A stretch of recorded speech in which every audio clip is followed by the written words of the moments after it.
করি, বিগত দিনে আমরা কিন্তু এমন করে কোনো অনুষ্ঠান করতে পারিনি।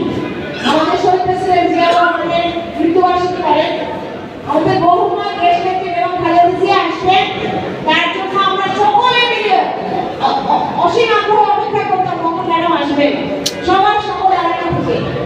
এবং আমরা আমাদের সর্বোচ্চটা দিয়ে কিন্তু তখন চেষ্টা করেছি এবং খুব সুন্দর প্রত্যেকটা এলাকাতে প্রোগ্রাম হতো তখন।